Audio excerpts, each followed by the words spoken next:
kutute masolo kutute Mongote umela seko na seko Masolori masolo kutute masolo kutute Mashapotodi umela seko na seko Masolo kutute Masolo kutute Mashapote umela seko na seko masolo kutute masolo kutute umela seko na seko ya banana yo umela seko na seko banana yo umela seko na seko banana yo umela seko na seko masolo kutute masolo kutute umela seko na seko chapeau kutute chapeau kutute umela seko na seko propagande kutute umela seko na seko ya banana yo seko na seko ya banana yo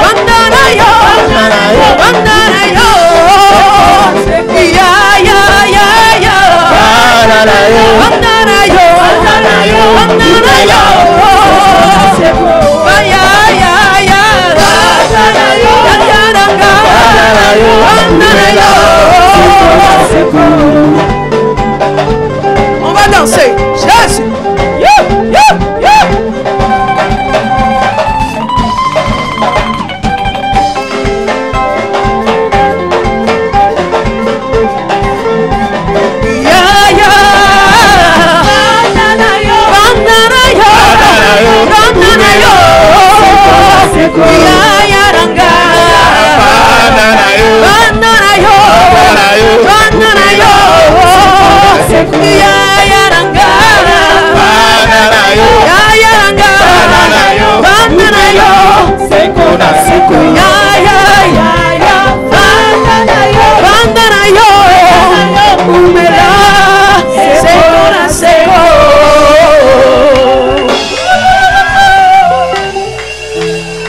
Amen.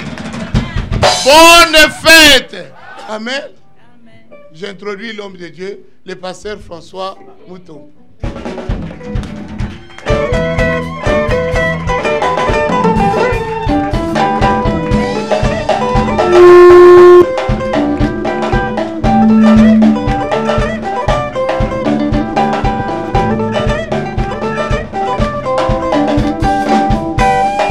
Amen.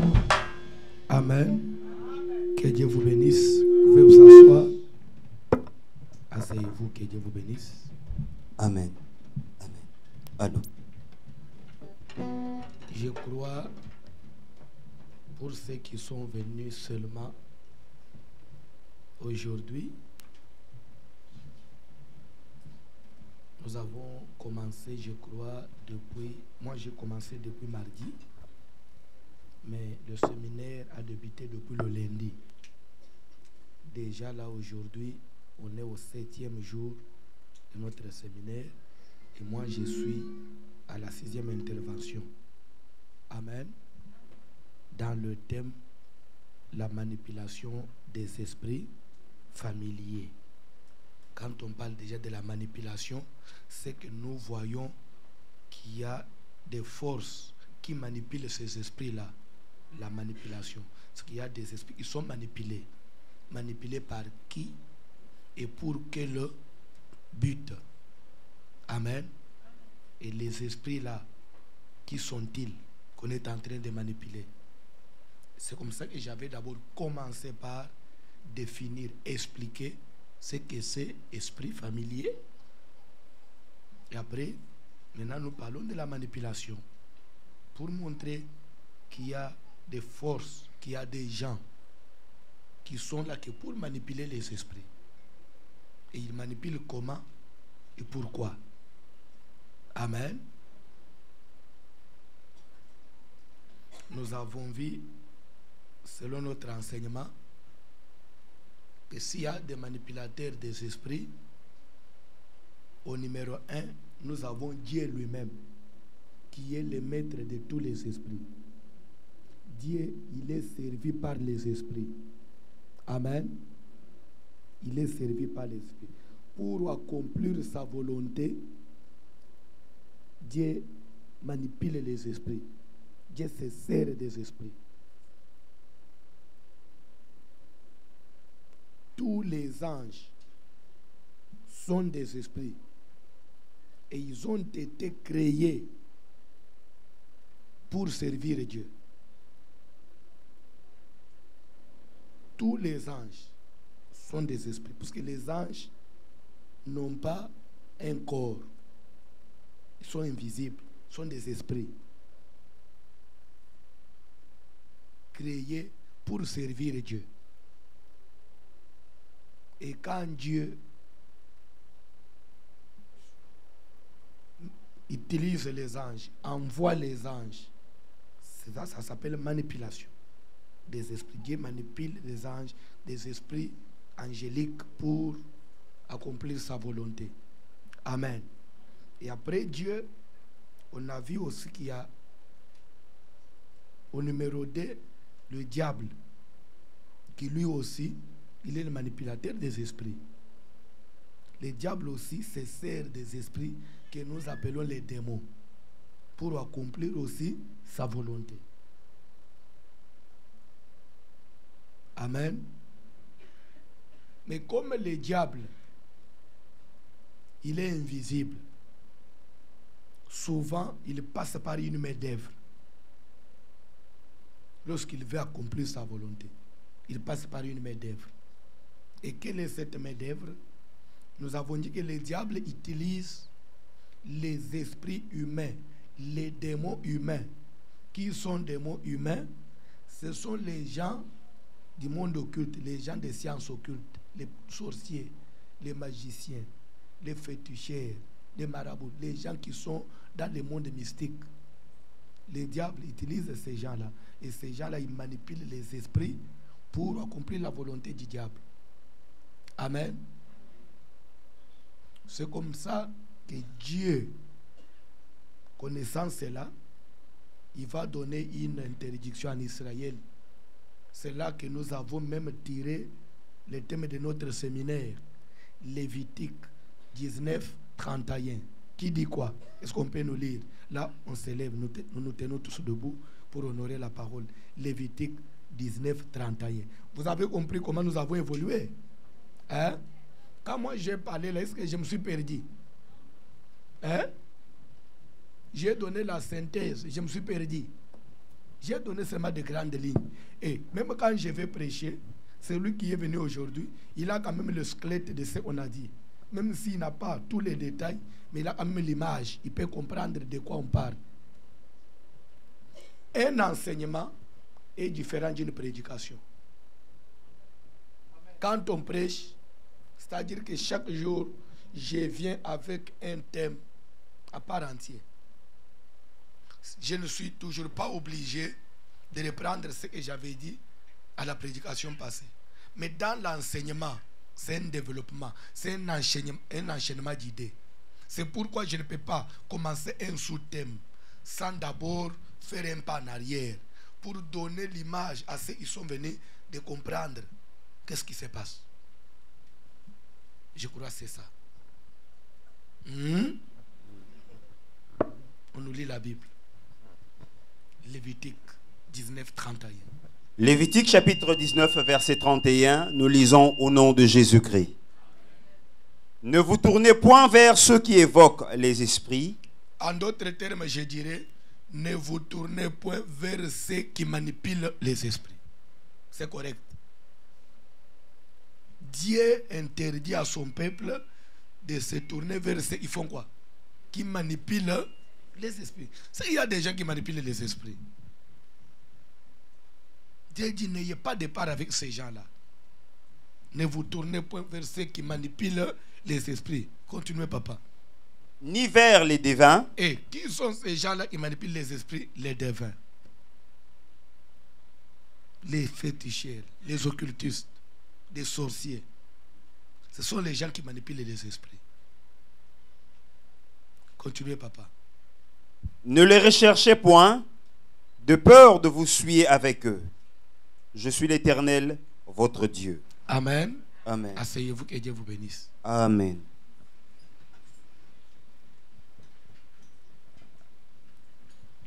Vous savez, parce que je vais parler de la manipulation, vous allez m'excuser, je vais aller vite. Je vais aller vite parce que je dois dire beaucoup de choses. Je n'ai pas de minutes à perdre. C'est pourquoi, quand on vient à l'église, chacun est censé avoir son stylo à lui. Et chacun est censé écouter de ses propres oreilles. Il ne faut pas être à côté de l'autre pour dire qu'est-ce qu'il a dit, qu'est-ce qu'il a dit. Comme si c'est l'autre là qui est porte-parole du pasteur. Vous savez, même à la maison, bon, ça, moi je suis comme ça, hein. C'est un défaut. Moi, si je regarde un film avec toi ou quelque chose à la télé, moi je ne comprends rien. Depuis mon enfance, je ne comprenais rien. Je suis toujours obligé. On a dit quoi? Et s'il n'y a personne qui m'explique, c'est comme ça que bon, des fois je ne suivais même pas la télé. Pourquoi? Parce que je ne comprenais rien. Il faut toujours qu'il y ait quelqu'un. Mais à l'église, du moins, je comprends. Il ne faut pas être comme moi quand j'étais enfant. Ce n'est pas conseillé. Le pasteur a dit quoi? Tu es distrait, tu somnoles. Quand tu vois les gens rigoler, vous rigolez quoi? Il a dit quoi? Mais tu dormais. Que Dieu bénisse quelqu'un. Amen. Ne vous tournez pas vers ceux qui manipulent les esprits, vers les devins. Ne les consultez pas. Quand Dieu dit ça, ce qu'il connaît qu'il y a, c'est qu'il y a des gens qui ont cette force-là, qui ont ce mandat-là, ce pouvoir-là, de manipuler les esprits. Et c'est comme ça que, s'il vous plaît, suivez-moi. C'est une chose que vous devez comprendre. Il avait dit qu'aujourd'hui, je vais commencer d'abord par comment on peut manipuler, trafiquer avec les esprits de ceux qui sont vivants. Parce que j'avais commencé par la manipulation des esprits des revenants. Mais je commence d'abord par nous qui sommes vivants. Comment est-ce que les devins, comment est-ce que les sorciers travaillent pour déranger la vie des gens. Et ce sont des choses que vous devez connaître. Si vous voyez dans la vie quelqu'un vous dit ah, ces histoires-là des sorciers, moi je ne crois pas à ça. C'est que lui-même est sorcier. Que lui-même est sorcier. Il veut vous distraire. Amen. S'il vous plaît. Jésus est Dieu. Je répète, Jésus est Dieu. Amen. Mais comment tu ne dis pas Amen? Amen. Il y a des choses, quand on parle, même si je n'insiste pas, là où tu es, tu dois dire Amen. Quand on dit Amen, ça veut dire que ainsi soit-il, c'est comme ça. Jésus est Dieu. Même quand on chante, Yaya Vandanayo. Yaya là, on ne chante pas Pasteur Pierre, on ne chante pas Pasteur François. Yaya c'est Yaya Jésus. Grand frère Jésus. Siège dans ta gloire et vis éternellement. Parce que nous confessons que tu es Dieu. Même si les autres n'acceptent pas, mais chez nous ici, Jésus est Dieu. Amen. Jésus Vandanayo. Siège, vis éternellement. Vis dans ta gloire, vis dans ton trône. Parce que pour nous, tu es Dieu. Je disais ceci. Jésus-Christ qui est Dieu, il va un jour révéler à ses disciples. Il dit ceci. N'est-ce pas moi qui vous ai choisi, vous les 12? Ils ont dit oui, mais c'est toi. Il y a un problème? Il dit oui. C'est pas pour rien que je vous interpelle. Je voulais seulement vous dire que parmi vous est un démon. En d'autres termes, ça veut dire il y a un sorcier. Ça, c'est dans la Bible. Mais comment Dieu parle de la sorcellerie, parle des démons? Toi, petit comme ça, tu me dis, moi, je ne crois pas. Mais toi, tu vas croire à quoi? Jean 6, 70, 71, rapidement. Jean 6, Évangile de Jean, chapitre 6e. Jean 6, chapitre 70. Jésus leur répondit, n'est-ce pas moi qui vous ai choisi, vous les 12, et l'un de vous est un démon. Et parmi vous, il est comment? Est un démon. En d'autres termes, c'est un sorcier. Ça, c'est quoi la parole? Ce n'est pas la parole de Dieu. Maintenant, si tu croises quelqu'un qui te dit ces histoires-là, je ne crois pas, il ne faut pas croire à ça. Et lui, et la Bible, qui est-ce qu'on doit écouter? La Bible. Je ne crois pas à ces histoires-là. Vous, chaque chose, oh non, esprit, oh démons. Vous voyez les démons partout. Oui, on doit voir les démons partout. Puisqu'ils sont partout.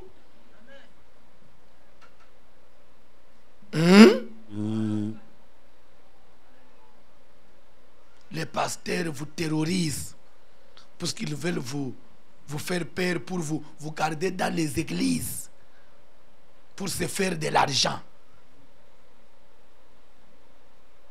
Et toi aussi là où tu es, tu dis vraiment, il me bouffe de l'argent, comme ça je reste à la maison. Vous savez, même à l'église telle où vous êtes venu là, on n'a pas besoin des gens qui quittent la maison, puisque comme tout le monde sort, je ne sais pas rester seul. Comme ça, bon. Ma femme, vous allez avec les enfants. Ah, je vous accompagne aujourd'hui. Ça, je vais rester à la maison seul. Bon. Ah, boring, hein? Comme ça, allons-y. Et le frère là, il est ici à l'église. Vous croyez que nous avons quelqu'un qui est un chrétien? Non. Il vient parce qu'il ne voulait pas rester seul à la maison. De telles personnes ce ne sont pas des fidèles.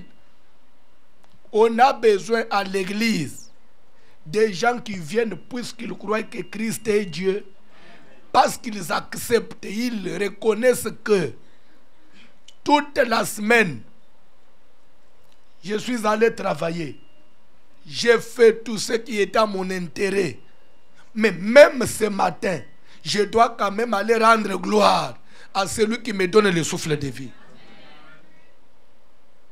À l'église, on ne vient pas puisqu'on manque à faire, mais on vient puisqu'on reconnaît qu'il y a quelqu'un qui vit quelque part. Si lui dit, ça s'arrête, ça s'arrête. Et tu n'auras pas de force de résister. Même pas un seul instant. C'est Dieu-là, il a aussi besoin de toi.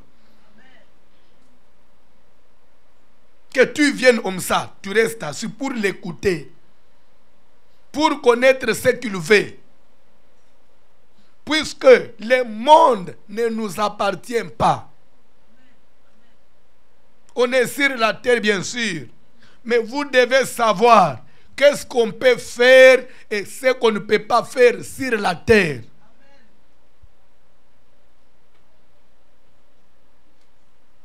Amen. Je vais vite. Je vais beaucoup parler. Je vous ai déjà prévenu. Genèse 38. Commence même par le verset 5, rapidement. 4, 5. Genèse chapitre 38, nous lirons à partir du verset 4. Elle devint encore enceinte et enfanta un fils qu'elle appela Onan. Elle enfantant de nouveau un fils qu'elle appela Shéla. Judas était à Tib quand elle l'enfanta. Judas prit pour Er, son premier-né, une femme nommée Tamar. Er, premier-né de Judas, était méchant aux yeux de l'Éternel, et l'Éternel le fit mourir. On dit que Er, premier-né de Judas, était comment? Méchant aux yeux en de l'Éternel. d'autres termes, ça veut dire sa marche, sa conduite ne plaisait pas à Dieu.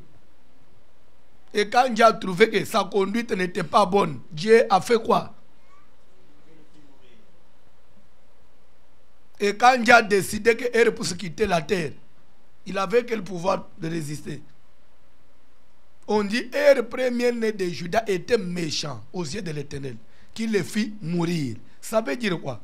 C'est qu'aujourd'hui là, ce dimanche matin, il y a des gens que Dieu a fait mourir. Pourquoi? Parce qu'il avait trouvé que je n'ai plus d'intérêt. Et ces gens-là, ils vont porter plainte à la CPI. Que pourquoi il m'a fait mourir? Moi, j'avais encore besoin de mes enfants. Ils vont porter plainte chez qui? Quand Dieu décide, c'est fini. Qui es-tu devant Dieu? On a besoin de Dieu. Amen. Dis un peu à ton voisin, on a besoin de Dieu. On a besoin de Dieu. Ne sois pas orgueilleux dans ta peau. Vous venez à l'église, on prêche la parole de Dieu, vous trouvez quelqu'un qui est à l'église, mais il est en train de dédaigner même ce qu'on dit. Il boude même le prédicateur. Pourquoi? Parce qu'il a $500 dans sa poche. Oh! Il y a des gens qui ont des milliards, mais qui sont morts. Ils ont laissé des milliards. Kadhafi en a laissé combien? Et aujourd'hui, c'est devenu quoi? Il est parti, c'est fini. Et c'est une page tournée. Un jour, nous quitterons cette terre. Et après, on aura des comptes à rendre à ces dieux-là. On a besoin de Dieu. Amen. On est venu à l'église, c'est pour écouter Dieu. Pourquoi écouter Dieu? Pourquoi le premier-né de Judas, il est mort? C'est parce que sa conduite était mauvaise. Mais pourquoi sa conduite était mauvaise? Parce qu'il n'avait pas cherché dans sa vie à connaître quelle est la volonté de Dieu. Qu'est-ce que je peux faire et ce que je ne peux pas faire pour que Dieu me garde. Quand on conduit sa vie comme on veut, le propriétaire de la vie va dire c'est fini. Pour toi, tu peux courir derrière n'importe quelle femme, même les femmes d'autrui. Pourquoi? Parce que toi, tu es beau, tu as de l'argent. Bon, c'est-à-dire que tu peux tout faire. Comme tu as des moyens, tu es une belle, jolie femme, tout mari qui peut passer, tu peux récupérer. Quand on veut te dire, c'est ma vie privée. Tu viens à l'église, on te dit, ça tu ne peux pas faire. Ça, c'est une façon de prêcher, de prédication de condamnation. Tu viens à l'église, on doit dire, Dieu t'aime. Avec ce que tu as fait hier, Dieu t'aime. Tu passes la nuit dans des boîtes de nuit. Le matin, tu viens à l'église et Dieu t'aime. Tu fais des avortements forcés et tu viens à l'église et Dieu t'aime.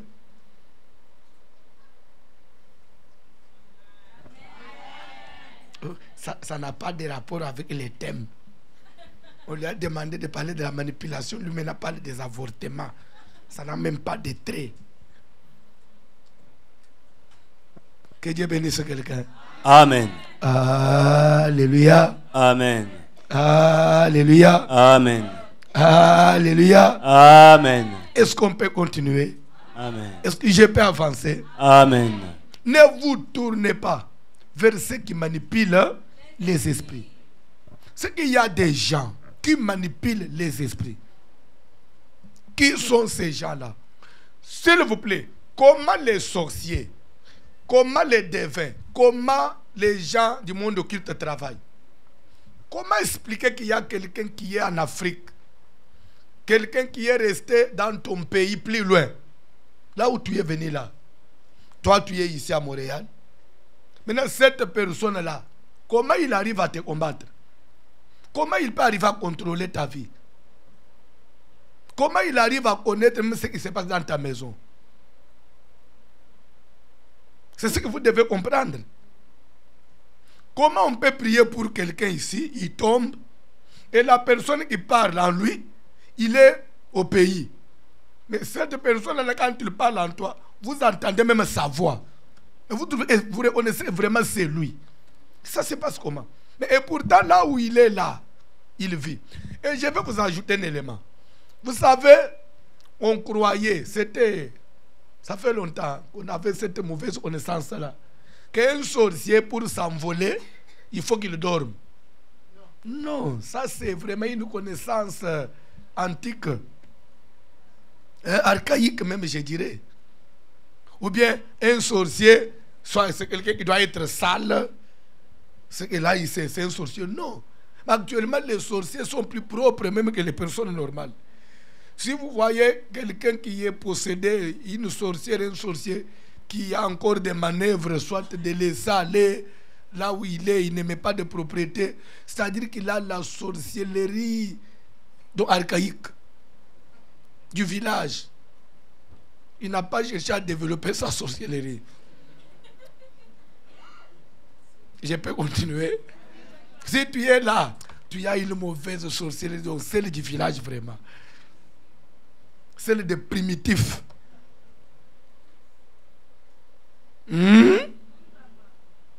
Les sorciers n'ont pas seulement besoin de dormir. Pourquoi? Parce que ça se passe au niveau de l'esprit. Au niveau de l'esprit. Qu'est-ce qui se passe? Quand on ensorcelle quelqu'un, qu'est-ce qui se passe? Ce n'est pas que les sorciers en soi, lui-même, il vient et il habite en vous pour commencer à vous censurer. Non. Parce qu'il est un seul. Il a un seul esprit. Lui ne peut pas, en même temps avec son esprit, posséder plusieurs personnes. Non. Mais qu'est-ce que les sorciers font?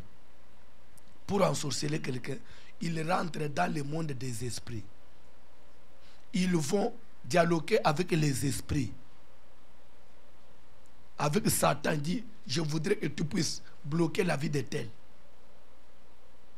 Comme ça qu'il nous soit soumis. Le diable lui donne un esprit. Cet esprit-là, on peut le prendre, vous suivez bien, parmi les anges déchus.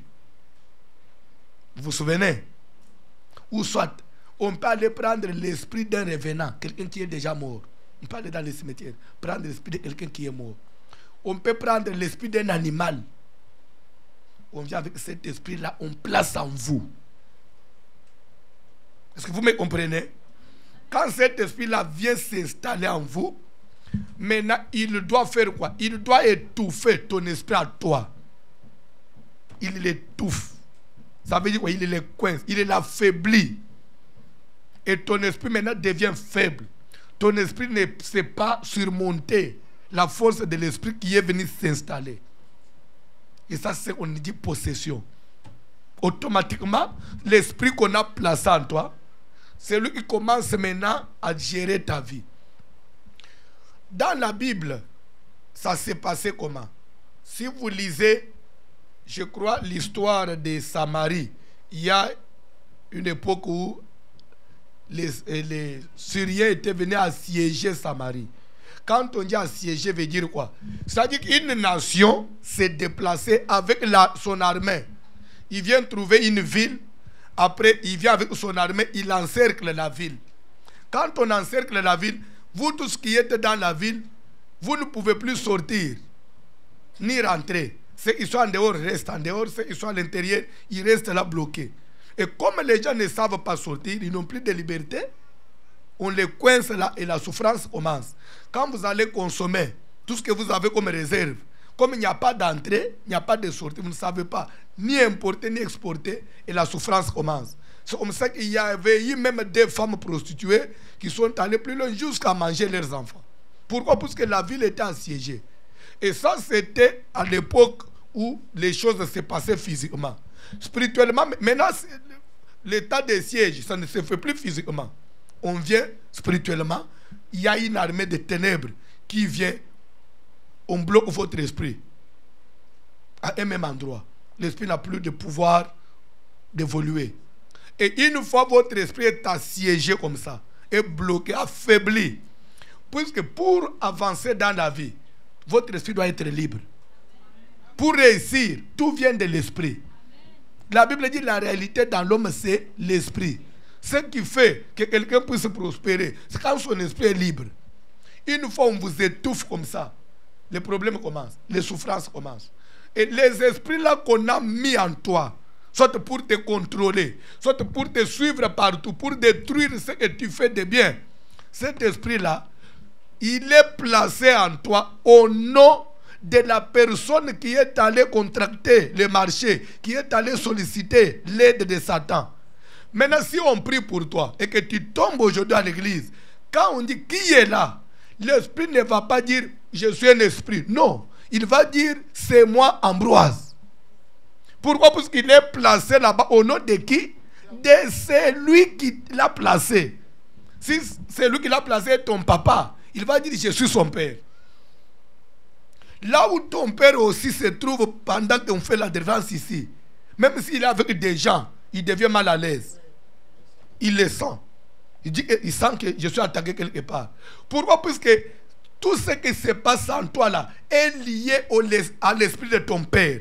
Quand on envoie le feu, ce n'est pas l'esprit qui est sur place qui va sentir mal.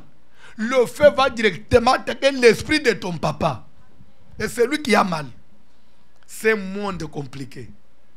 C'est comme ça que le monde là fonctionne.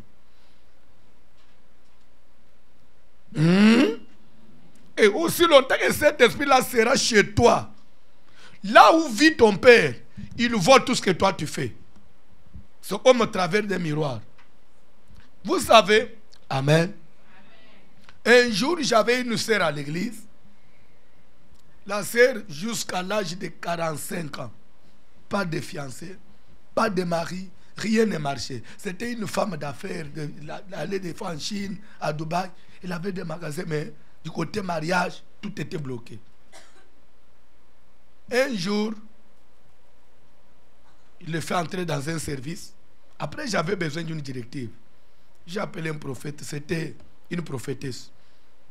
On prie, elle fait me les yeux, mais papa, voilà ce que je suis en train de voir. Je n'avais rien dit au prophète. Je vois cette sœur en train de marcher sur la route. Mais je vois derrière elle une vieille maman, vraiment vieille. Quand je demande au Seigneur, c'est qui cette maman? On me dit que c'est sa grand-mère. Et sa grand-mère là, elle a le même nom que la sœur, porte le même nom que la sœur. Qu'est-ce que je vois? Pendant que la sœur est en train de marcher, je vois il y a des hommes qui viennent. De très loin, quand ils voient la sœur, ils sont intéressés. Mais dès que l'homme veut s'approcher de la sœur, je vois la grand-mère qui est derrière la sœur, il vient se placer devant la sœur. Et automatiquement, l'homme là qui voulait parler, aborder la sœur, il voit maintenant la physionomie de la grand-mère à travers la sœur. Oh, mais cette femme de loin, c'est comme si elle était jolie. Qu'est-ce qui se passe? Ah, je m'excuse alors. Le frère, il change de décision. Ou soit, il peut l'aborder le premier jour. Deuxième jour, quand le frère reviendra, automatiquement la grand-mère là, dès qu'elle apparaît à travers la sœur, le frère maintenant, vous voyez l'amour qui commence à diminuer. Quelqu'un qui t'appelait 5-6 fois par jour, des fois, il faut que toi tu l'appelles. Et des fois quand tu l'appelles, il dit bon, je suis un peu occupé, je vais te rappeler. Ça commence comme ça jusqu'à ce que ça va finir. Et quand je demandais à Dieu, il me dit que sa grand-mère est en train d'habiter dans cette sœur. Pour elle, la sœur ne peut pas avoir le mariage. C'est comme ça que le diable travaille. Et dans ce moment-là, elle est en train de manipuler, de trafiquer avec l'esprit de cette fille. S'il n'y a pas une bonne délivrance, tu peux passer toute ta vie sur cette terre, sans mariage.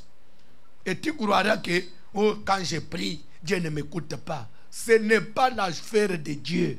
Je vais vous ajouter un élément. Je vais vous ajouter un élément. Quand lorsque le réveil est venu, lorsqu'on nous prêchait, on nous disait, accepte Jésus. Une fois que tu acceptes Jésus, c'est fini. Ce n'est pas fini. Accepter Jésus, c'est un pas.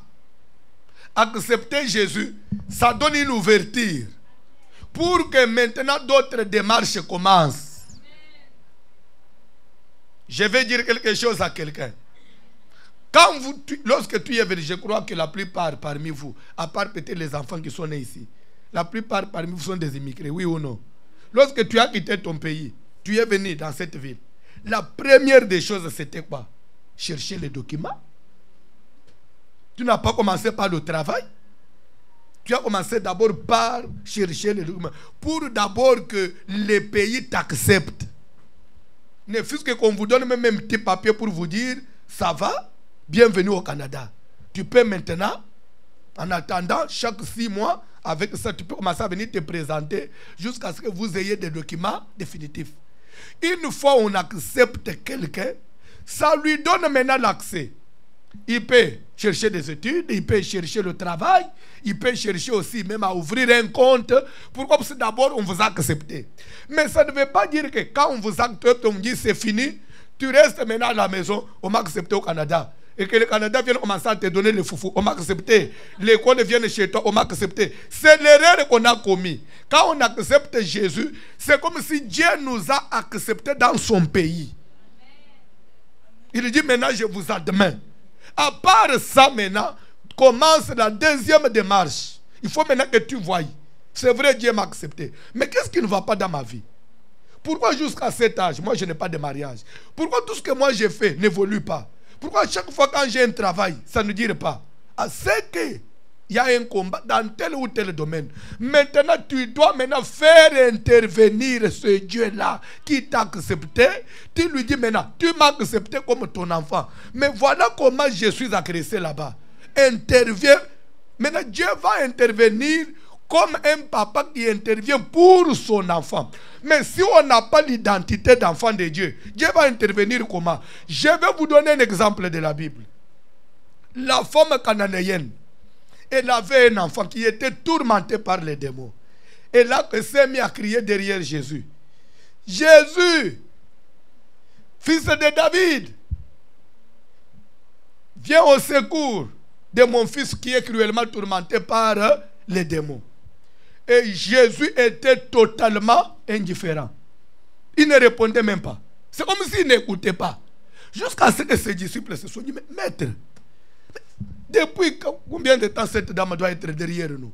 Si tu ne veux pas agir, ne fais-ce que même une réponse. Tu lui dis non, je ne veux pas. Comme ça, il rentre. Qui connaît la réponse de Jésus?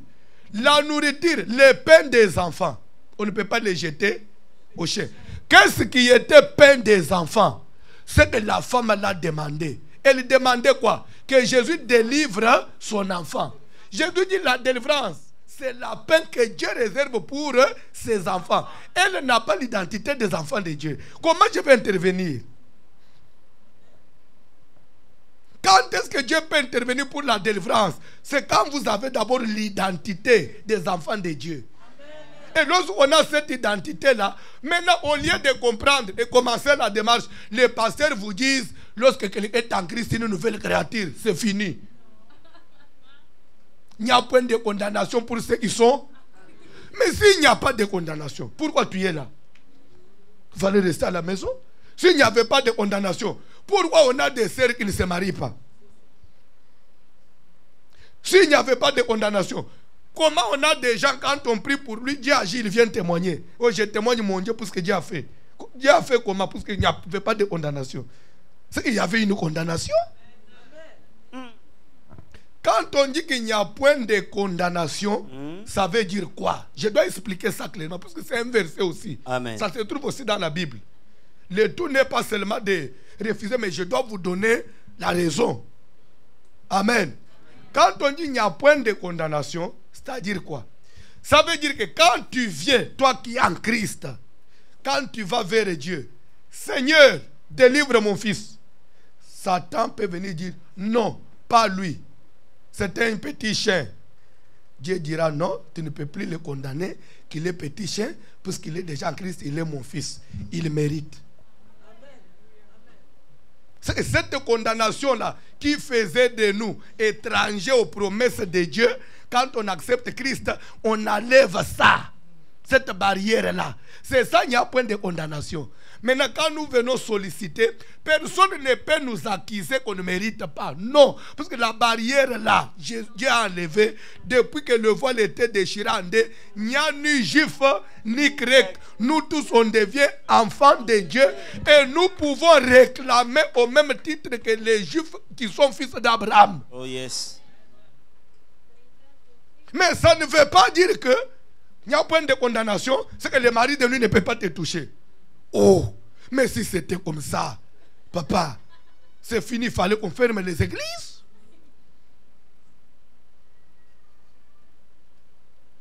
Est-ce qu'on peut continuer? Amen. Ce sont des choses que vous devez comprendre. S'il y a des gens qui vous embrouillent, ce sont les agents du diable. Il y a des, je ne sais pas, pour qu'il soit bon pasteur, pour qu'il lui ait des fidèles, il faut qu'il sorte à la télé pour dire, sorte sur internet, ne payez pas la dîme. La dîme, c'est la loi. Et vous allez trouver le mal affirmé. Vraiment, voilà un bon pasteur. Lui, il n'a pas besoin de la dîme. il est bon pasteur pour toi. Pourquoi? Parce que tu es égoïste, toi. Tu ne veux jamais distribuer, partager tes biens. Quand tu as trouvé quelqu'un qui va dans le même sens que toi, bon pasteur. La dîme, c'est la loi. Pour toi, la dîme, c'est la loi. Mais il faut, soit tu ne connais rien de la Bible. La loi est venue quand? Et la loi est venue avec qui?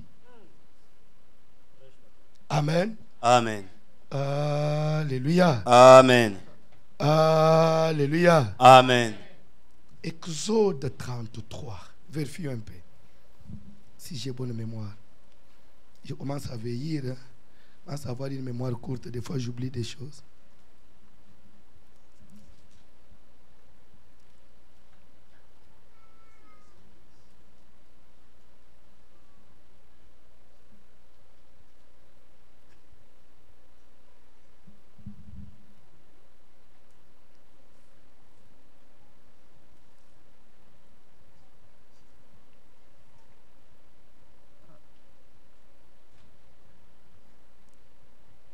Ce n'est pas Exode, c'est Deutéronome 33. Je m'excuse.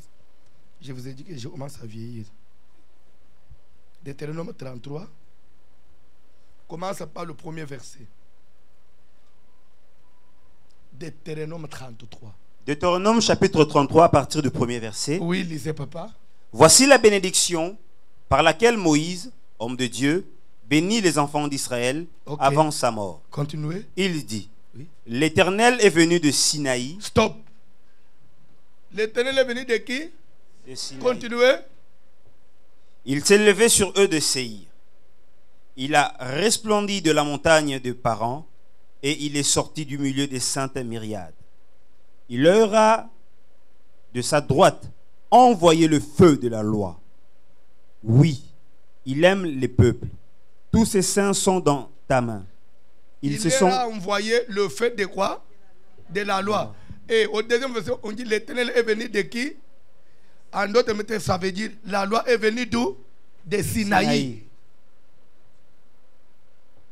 La loi est sortie de Sinaï. Ça veut dire quoi? C'est à partir de la montagne de Sinaï, avec Moïse, lorsqu'Israël est sorti de l'Égypte, quand ils se sont retrouvés en plein désert, que Dieu dira à Moïse, stop, laisse le peuple en bas, monte sur la montagne. Pourquoi? Les jours où Moïse fuyait Pharaon, amen. Un jour il s'est retrouvé dans la brousse, lorsqu'il avait vu un buisson dans le feu. Vous vous souvenez? Pendant qu'il cherchait à comprendre la vision, Dieu lui dira ceci: ôte tes sandales de tes pieds, car la terre sur laquelle tu te tiens est une terre sainte. Et après, il lui dira: je t'enverrai vers Pharaon, et là tu feras sortir d'Égypte Israël, mon peuple. Et comme signe, lorsque vous sortirez de l'Égypte, vous servirez Dieu sur cette montagne. C'était une promesse. Et quand ils sont sortis de l'Égypte, lorsqu'ils sont arrivés à Sinaï, Dieu lui dira: stop, souviens-toi de ce que je t'avais dit. Viens maintenant prendre la loi et donne à ce peuple-là. Le service a commencé avec la loi. La loi est venue de Sinaï, avec Moïse. Mais la dîme a bel et bien existé avant même que Moïse soit né. La dîme, elle a commencé avec Abraham en Genèse. Abraham, il a donné la dîme au Melchisedec. Et il a donné la dîme de tout. Après Abraham, Jacob, fils d'Isaac, fils d'Abraham. Genèse 28. Il fera aussi la promesse à Dieu: si tu me bénis, si tu me donnes des vêtements pour me vêtir, si tu me donnes du pain pour ma nourriture, aujourd'hui je pars mais vide. Et si là-bas je vais réussir et que je rentre avec des bénédictions, cette pierre que j'ai dressée pour monument deviendra la maison de l'Éternel. Et moi, Jacob, je te payerai la dîme de tout ce que tu me donneras. C'était par rapport à quelle loi? Qui paye la dîme manifeste la reconnaissance qu'il a envers Dieu. Je suis venu au Canada mais vide. Je ne savais même pas que j'allais avoir de papiers. Quand je venais, je ne savais même pas que j'allais être ce que je suis. Mais il y a un Dieu qui m'a conduit depuis que j'existe, depuis mon pays, jusqu'à dans cette ville. Et pas seulement il m'a conduit, il m'a même donné une église, la maison spirituelle. Raison pour laquelle je dois lui donner la dîme. Et quand on donne la dîme ce n'est pas seulement pour les salaires. On dit la dîme, c'est sur tout ce que quelqu'un peut gagner. Jacob a dit, je te donnerai la dîme de tout. Et je vais vous dire une chose. La première personne qui a payé la dîme, Abraham, est-ce que c'était par rapport à un travail? Non, ce n'était même pas un salaire. Il a prélevé sur le butin. Le butin veut dire les histoires qu'il avait prises dans la guerre. Ce qu'il avait reçu de la guerre. Il a prélevé la dîme sur ça pour donner à Melchisedec. Vous faites quelque chose. Ça vous réussit. Tu prends la dîme. C'est un signe seulement de la reconnaissance. Que ça ne vient pas de mes propres efforts. Il y a quelqu'un. Aujourd'hui, il y a des gens qui ont fait des démarches. Ça n'a pas abouti. Mais moi, j'ai essayé. Ça marchait. C'est qu'il y a quelqu'un qui m'a assisté. Je lui donne pour que prochainement, il voie et qu'il m'assiste aussi. Depuis que tu es là, tu ne payes pas la dîme. Tu gardes tout ce que tu as. Tu as quoi? Dis-moi, toi qui ne payes pas la dîme, tu es différent en quoi de ceux qui payent la dîme? Ceux qui trouvent qu'on les vole là, des fois ils sont stables que même toi. Et tu te plains toujours.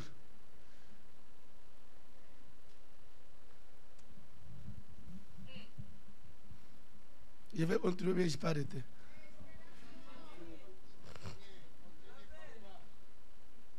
Il faut avoir le courage de dire aux païens, vous allez dans les églises, vous allez enrichir les pasteurs. Il faut lui dire, toi qui n'enrichis pas les pasteurs, tu as combien déjà dans ton compte que tu as épargné, parce que toi tu n'enrichis pas les pasteurs.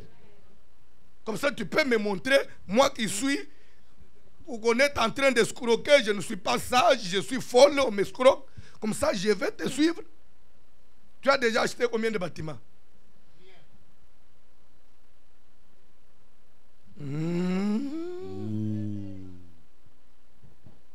Manipulation des esprits. On manipule ton esprit mais par des païens. De pas n'importe qui. Tu es là, tu acceptes n'importe quoi. On est chrétien, c'est pour la vie. Amen. On n'est pas chrétien par hasard. On est chrétien puisqu'il y a eu un appel. Amen. On est chrétien parce que j'ai une alliance avec Dieu. Amen. Je sais d'où je viens et je sais où il m'amène. Et même si aujourd'hui on est vide, demain on ne sera pas vide. Amen. Je peux parler comme Joseph en Égypte, il dira à ses frères. C'est vrai. Moi, votre frère Joseph, voilà que je suis devenu vieux. D'ici là, je peux mourir. Vous allez encore rester un peu de temps en Égypte. Mais le Dieu du ciel vous visitera. Amen. Et vous fera sortir de ce pays. Je dis à quelqu'un, même si aujourd'hui tu es au Canada, tu n'as rien, rien ne marche, tu vis dans l'instabilité à tous les niveaux. Mais puisqu'on a Dieu, parce que vous êtes à une bonne adresse, Amen. Amen. je suis chargé par Dieu de vous dire que le Dieu de la Bible vous visitera. Amen. Amen. Il te fera sortir un jour de cette situation. Parce qu'au ciel, Dieu existe. Et je vais dire à quelqu'un, tu n'échoueras pas. Parce que Dieu n'a pas échoué. Et Dieu n'a pas dit ça. Christ n'a pas dit que toi tu échoues. Tu n'échoueras jamais. Amen. Même si l'échec se présente devant toi, il faut dire à l'échec, tu n'es pas venu pour moi. Parce que moi, je ne peux jamais échouer. Puisque Christ qui est mort pour moi, il n'a pas échoué. Même ceux qui l'ont crucifié, ils ont placé la pierre à l'ouverture pour eux, ils pensaient que c'était fini. Mais comme il avait dit que le troisième jour, il allait ressusciter, même sans l'intervention d'une personne, au troisième jour, Christ est sorti de la tombe. Je peux dire quelque chose à quelqu'un. Amen. Vous savez, quand on a enterré Jésus, le premier jour jusqu'au soir, les ennemis pouvaient chanter la victoire. Ce type-là, c'est fini. Qu'ils viennent encore parler. Il est cloué là-bas. Deuxième jour, ils ont chanté victoire. Où est votre Jésus? Qu'est-ce qu'on vous disait? C'est un imposteur. Où il est? Dans la tombe. Parlez encore. Les pierres sont allées même s'enfermer dans la maison, puisqu'ils ne pouvaient plus supporter les critiques et les injures. Où est votre Jésus? Mais le troisième jour,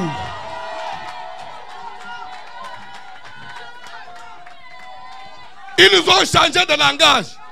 Oh, c'est que ces disciples sont allés les voler. Oh, mais les disciples vont aller avec quelle force? Puisque vous avez l'armée. Il y avait des militaires. Les disciples vont aller avec quelle force? Je vais dire quelque chose à quelqu'un. Laisse le monde parler. Laisse les gens te critiquer. Laisse les gens critiquer l'église.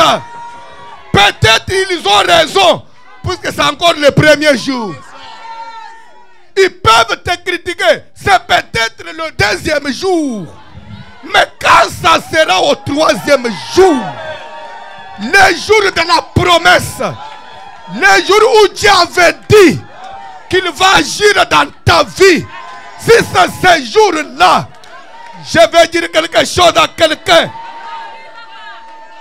Israël va se retrouver esclave en Égypte, humilié par l'armée de Pharaon.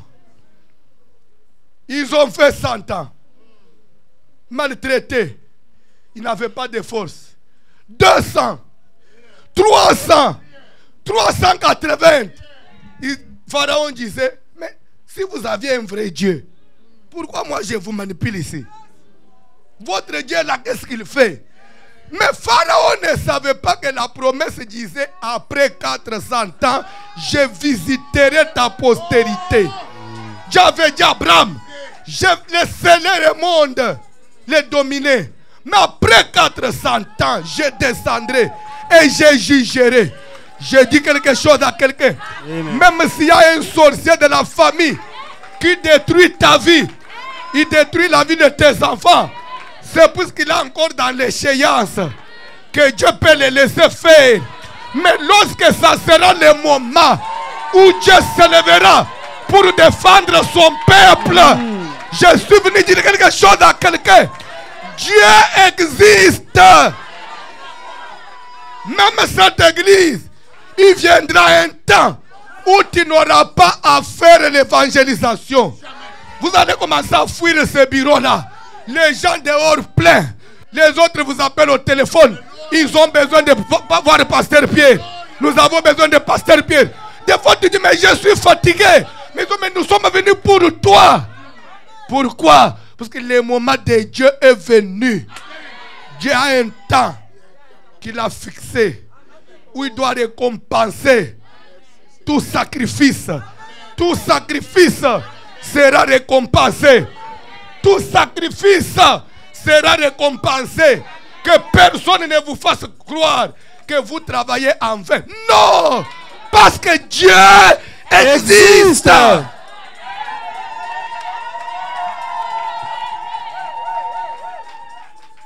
Qui est venu pour échouer ici? Tu n'as pas laissé ta famille loin. Vous vivez dans la solitude. Dans ce pays de froid. Dans ce pays de froid. Vous supportez n'importe quoi. Séparés de la famille. Pour qu'après vous puissiez échouer. Non. À moins que tu sois celui-là qui ne connaît pas ce qu'il fait. Tu es venu au Canada pas pour blaguer. Puisque tu as besoin que Dieu t'assiste. Qu'un jour, tu fasses aussi sortir ta famille de la misère. Je peux ajouter un élément. Amen. Joseph s'est retrouvé en Égypte vendu comme esclave par sa propre famille. Oh, toujours la famille.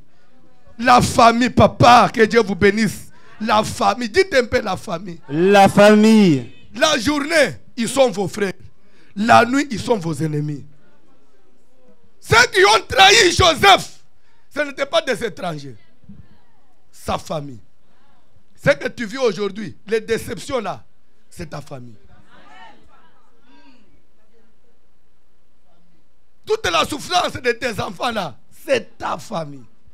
Et d'ailleurs, si Dieu vous ouvrait les yeux aujourd'hui, il y a des gens que vous ne pouvez même plus saluer. Mais comme Dieu connaît ta faiblesse, des fois il cache ça. Parce que toi tu risques même de prendre une machette et d'aller couper la tête des gens. C'est pourquoi des fois Dieu nous cache certaines vérités. Parce qu'il y a des gens à côté de toi qui te font du mal. Des fois ils vivent avec toi. Dieu connaissant ta faiblesse, il ne veut pas que tu les découvres. Tu peux continuer? Amen. Joseph se retrouve vendu par la famille. Mais, là où il est parti, un jour la femme de Potiphar vient. Tu es un beau garçon. Est-ce que tu ne peux pas sortir avec moi? Je me dis, mais maman, toi tu me vois ici. Tu ne sais pas comment je me trouve ici. Moi j'ai une mission. J'ai une famille qui est dans la misère. Je dois un jour faire tout pour que mon père sorte de sa misère. Je ne suis pas venu ici pour m'amuser avec toi. Moi j'ai une mission. Oh non, mais comment toi tu es comme ça? C'est comme si tu n'es pas un homme. Tu es impuissant ou quoi? Impuissant ou pas impuissant? Moi j'ai une mission. Maman, quitte devant moi. Il a respecté les principes. La femme est allée lui créer encore des problèmes. Ça s'est empiré. Il se retrouve encore dans la prison. Même dans la prison, il a respecté les principes. Mais comme au ciel, il y a un Dieu fidèle. Au ciel, il y a un Dieu fidèle. Quand Dieu a considéré tout ça, il a dit non, je dois récompenser ce sacrifice, cette fidélité de cet enfant. Il faut que je paye ça. Si tu es fidèle, tu verras les vrais fidèles. Amen. Si tu marches correctement, tu comprendras combien Dieu est puissant. En dernière minute, la famille avait même oublié que Joseph existait. Même pour les papas, une page tournait.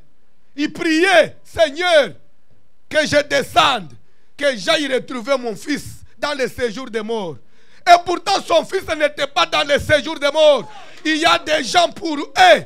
Au Canada, là, il a échoué. D'ailleurs, on ne parle même plus de lui. On n'a plus de ses nouvelles. On ne sait pas ce qu'il est devenu au Canada. Laissez le monde vous oublier pendant un temps. Amen.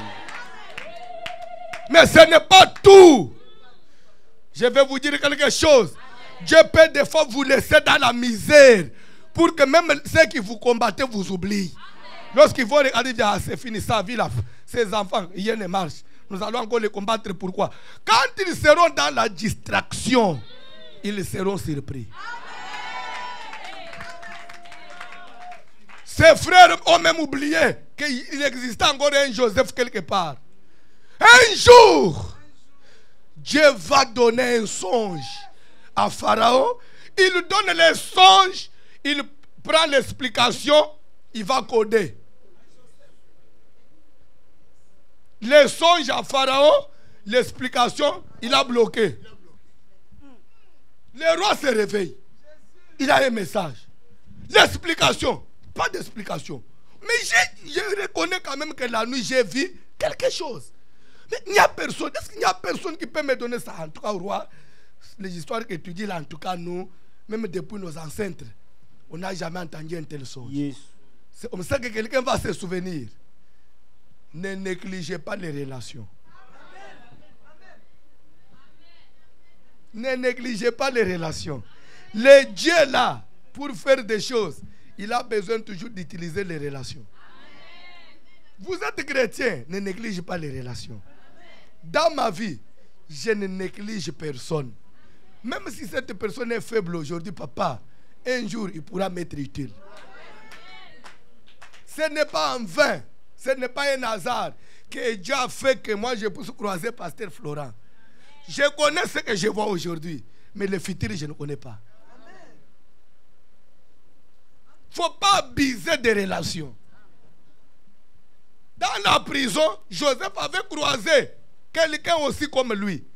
Un prisonnier comme lui. Qu'est-ce qu'il pouvait attendre d'un prisonnier? Et le prisonnier avait eu un songe. Joseph avait donné l'explication favorable.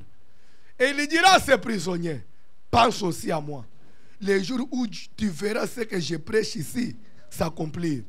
Ça veut dire que l'œuvre de Dieu, c'est toujours une dette. Hein? Je peux dire quelque chose? Aujourd'hui, je te prêche. Les jours où tu verras ce que je te prêche ici s'accomplir, pense aussi à moi. Hein? Bien dit, papa. Puisque ça s'accomplira certainement. Et l'officier là, pendant que le roi cherchait l'explication, il va se souvenir. Ah, je m'excuse au roi. Ah, seulement, je ne vais pas rappeler les souvenirs de ma faute. Hein? Mais tu sais, la fois passée là, quand j'avais commis des fautes là, tu m'avais mis en prison, non? J'avais croisé quelqu'un. Lui là, roi, s'il arrive ici, ton problème là sera résolu. Le roi dit, mais c'est qui? Il dit, mais sauf que c'est un condamné.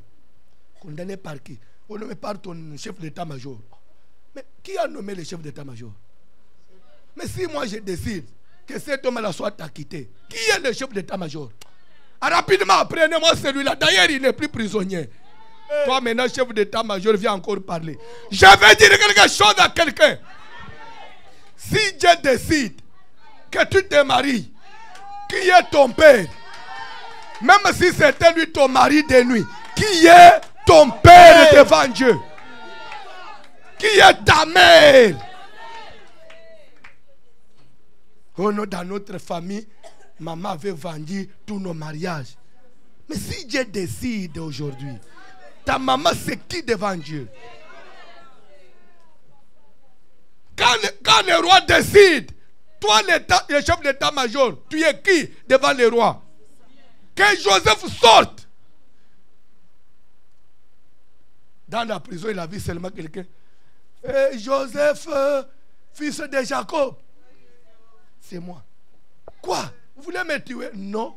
Le roi a besoin de toi. Qui? Pharaon.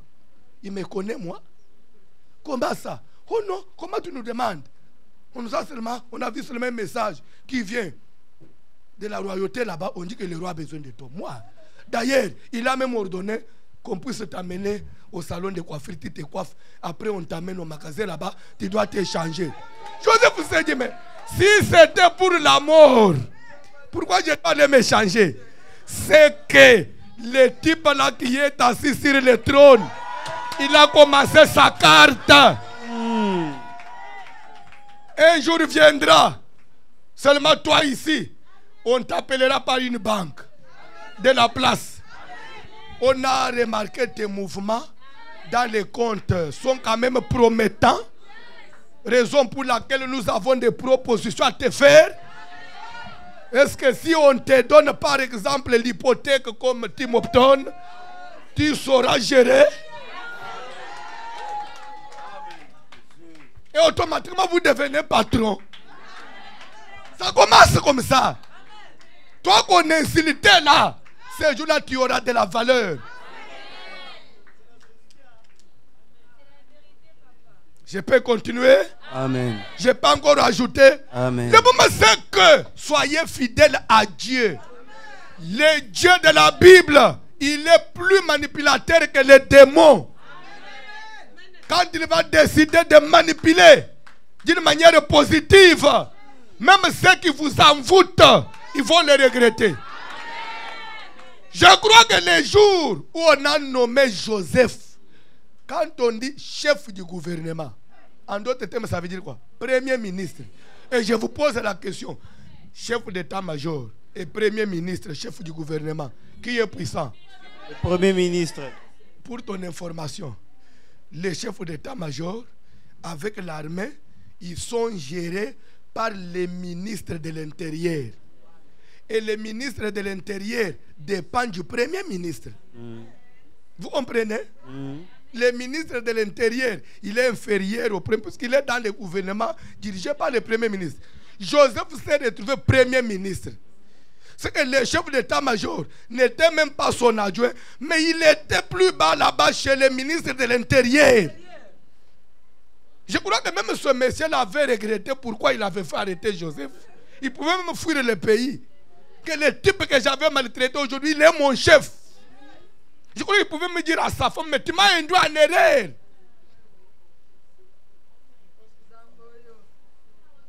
Et ça, c'est Dieu. Je suis venu prêcher à quelqu'un. Parce que la parole, je ne m'adresse pas aux humains, mais je suis venu prêcher les esprits. Je vous dis une chose, nous prêchons, pas les hommes, mais nous prêchons les esprits. 1 Pierre 3, 18-20, dis quoi? Rapidement. 18-20, dis quoi?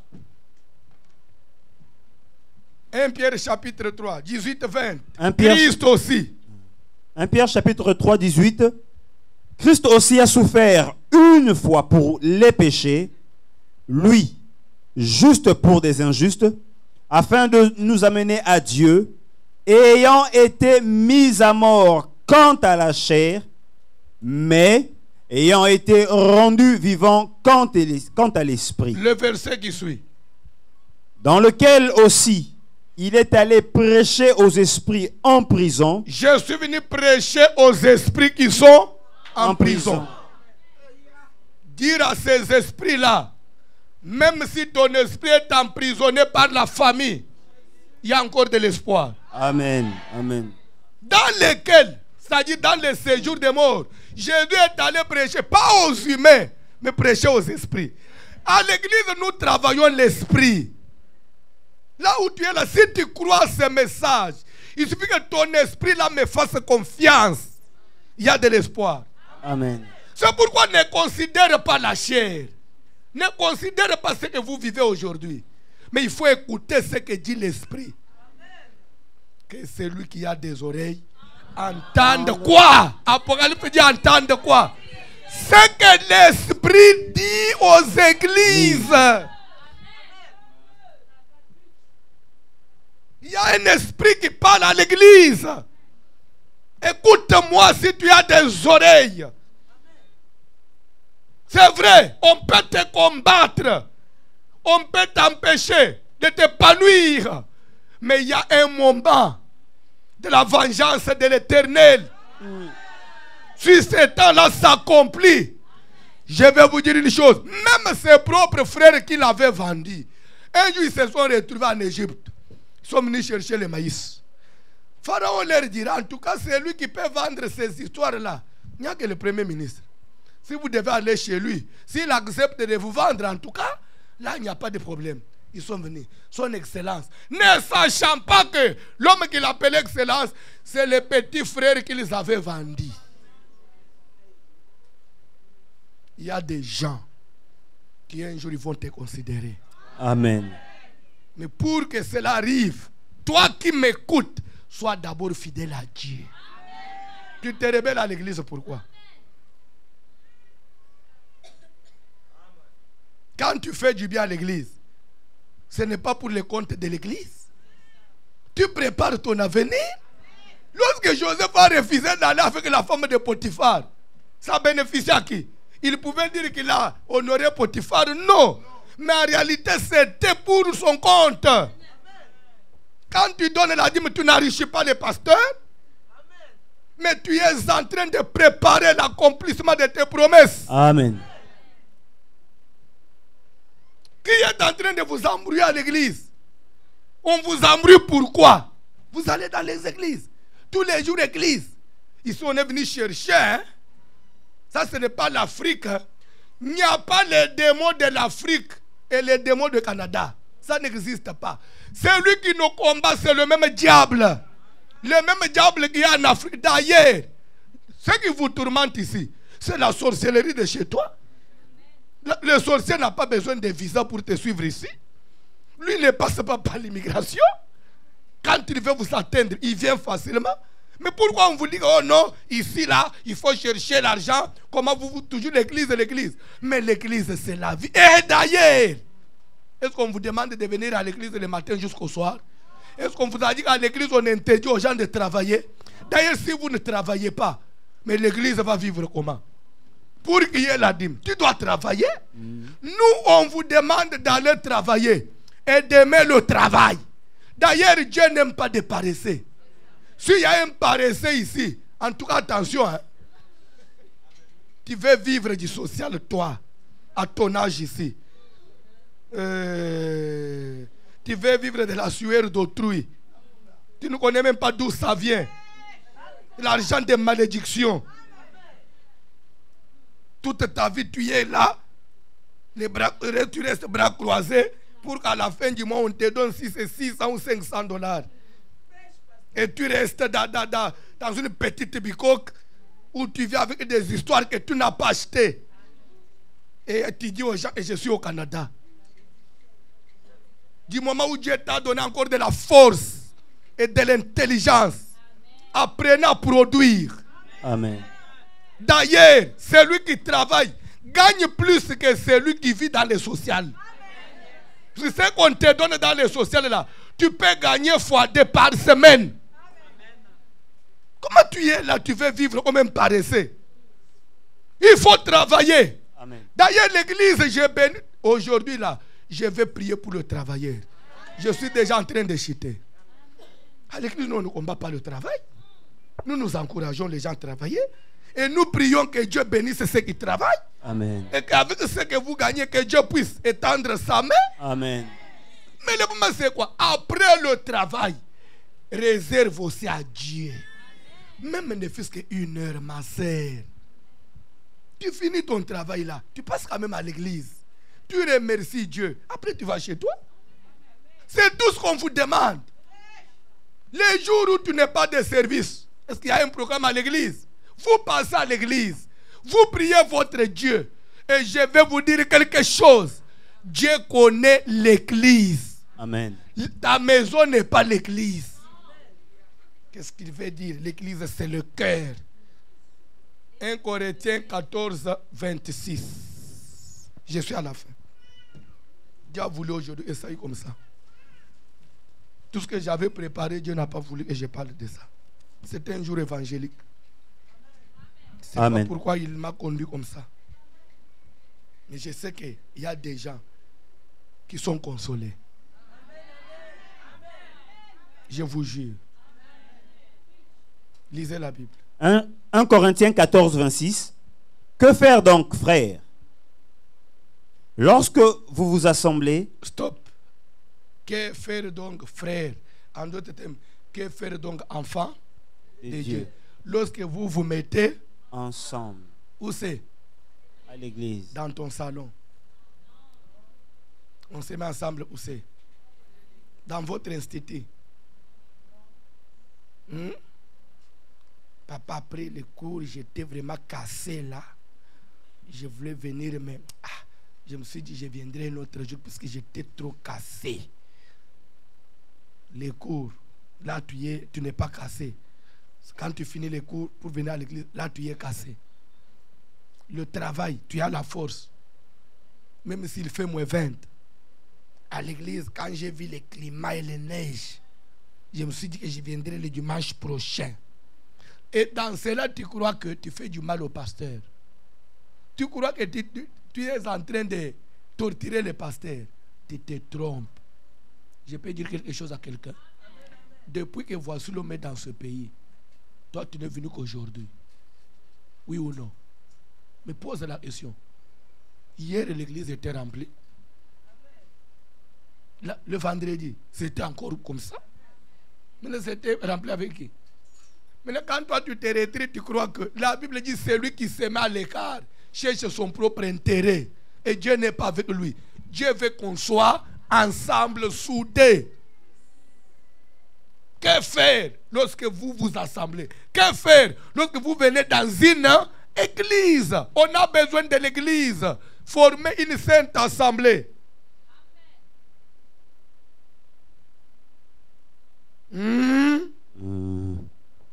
La Bible dit, voici qu'il est doux, qu'il est agréable pour des enfants de Dieu de demeurer ensemble. Car c'est là que Dieu descend la bénédiction. Et la vie éternelle, la bénédiction est ici. La vie éternelle est ici. La vie éternelle n'est pas dans ta maison. Amen. Pourquoi la bénédiction? Parce que j'ai parlé, j'ai déclaré de la part de Dieu et je vous ai béni. Comme homme de Dieu. Je vous ai béni. Pourquoi? Parce que vous êtes dans l'assemblée. Et j'ai prêché. Même celui qui n'avait pas une bonne conduite, à partir de ces conseils, il peut changer de vie. C'est qu'il y a la vie éternelle dans ta maison qui viendra te prêcher dans ta maison. Si tu as des soucis, tu seras toujours seul avec tes soucis. Mais à l'église, on a chanté des cantiques. La Bible dit, les uns ou les autres parmi vous ont-ils un cantique qu'ils chantent? Pour qui? Pour édifier. Les cantiques, ça peut aussi consoler. Des fois, tu peux oublier des soucis. Tu peux encore sentir l'amour de Dieu en toi. Comme maintenant là, vous sentez que Dieu vous aime. Malgré les problèmes, vous sentez que Dieu ne vous a pas abandonné. Vous comprenez que c'est peut-être un temps seulement que Dieu a laissé à mes ennemis. Mais après cela, il descendra. Comme il avait dit à Abraham. Ils y seront asservis. On les opprimera pendant 400 ans. Et après quoi, je descendrai. Si on vous opprime, c'est dans les délais. Mais à la fin de ces délais, Dieu va descendre. Et je suis prophète. J'ai dit à quelqu'un, le temps où Dieu descend, c'est aujourd'hui. Le temps où Dieu descend pour toi, c'est accompli. Ce temps-là, ça a commencé. Raison pour laquelle, arrête de pleurer. Ton Dieu, il a entendu tes cris. Il a écouté. Il a vu ta souffrance. Il veut te justifier. Il veut te rendre justice. Ce Dieu-là, il veut essuyer les larmes de quelqu'un ce matin. S'il vous plaît, arrête de pleurer. Tu pleures comme si tu étais perdant. Tu n'es pas perdant. Il y a un Dieu. C'est Dieu-là de la Bible. C'est Dieu-là de la Bible. Le créateur de l'univers visible et invisible. C'est Dieu-là qui n'a pas de frontières. C'est Dieu-là qui n'a pas de nation. Le Dieu qui n'a pas de race. Que personne ne te trompe. Oh, comment toi de telle nation, tu vas te retrouver dans l'église des Congolais. Depuis que j'ai ouvert la Bible, j'ai lu un passage des Congolais. Non. Épître de Paul à Kinshasa. Non. L'évangile de Philippe au Baluba. Non. On peut chanter en Chiluba. On peut chanter en Lingala. Mais la parole de Dieu n'est pas en Lingala, frère. Yes. Pourquoi tu te troubles? La parole vient de Dieu. Amen. Dieu n'a pas de frontières. Amen. Dieu n'a pas de race. Amen. Sois à l'aise à l'église. Amen. Faites confiance à l'éternel. Amen. Croyez en Dieu. Le pasteur qui prêche peut être Moulouba. Mais Jésus que je présente, il n'a pas de frontières. Amen. Et je vais vous dire quelque chose. Il est né juif. Mais Jésus n'est pas juif. Il est Dieu. Yes. Et Dieu n'a pas de race. Yes. Dieu n'a pas de race. Yes. Dieu n'a pas de nation. Oh, yes. Il est Dieu pour nous tous. Yes. Si tu crois en lui, Dieu va te délivrer. Yes. Ton esprit là sera libéré. Yes. Et ta vie là sera restaurée. Je dis restaurer. Yes. Que le Dieu que je prêche Yes. restaure quelqu'un aujourd'hui. Oh yes. Enlève de ta tête ces histoires-là. Vous priez dans l'église des étrangers. Je prie un Dieu qui n'a pas de race. Quand on prêche Dieu, on ne prêche pas Dieu dans une langue étrangère. On prêche Christ de la Bible. C'est la même Bible qu'on a prêché ici, qu'on peut utiliser en Haïti. Et d'ailleurs, Dieu a dit, allez par tout le monde, faites de toutes les nations des disciples.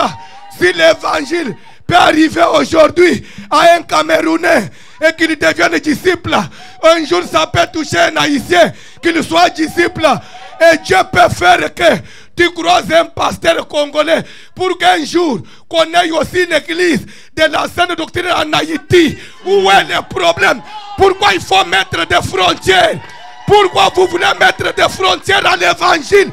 L'évangile n'a pas de frontières. Yes.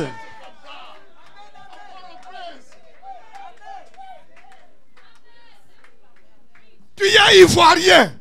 Si Dieu t'inspire, que tu chantes dans la langue de ton pays, demande ici. Monte, chante et apprends-nous. Nous allons aussi chanter. Amen. Et c'est ça la gloire de Dieu. Amen. Levez-vous, nous allons prier. On va continuer demain.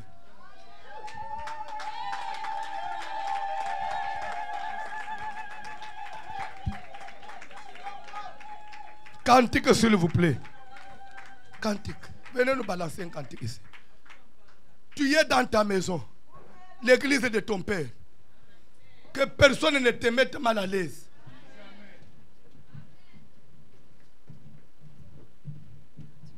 D'ailleurs, il faut faire un effort. Voir le pasteur. Commencer même à lui apprendre certains mots de l'Haïti là-bas. Parce qu'un jour, quand il va aller là-bas, comme ça il ne soit pas dépaysé. Quand il descend, il peut même saluer dans la langue là-bas. En créole. Hein? La salutation là-bas, on dit comment? En créole. Pardon? Il doit déjà connaître ça. Parce qu'un jour, voici l'homme ira aussi prêcher là-bas. À travers toi. À travers toi. L'évangile doit aller partout. Avant que Jésus revienne. Cantique, s'il vous plaît.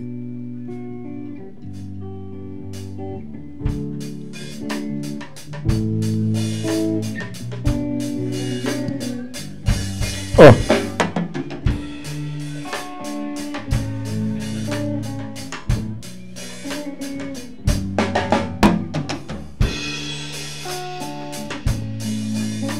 Car Dieu est capable de faire tout ce qu'il dit, il fera.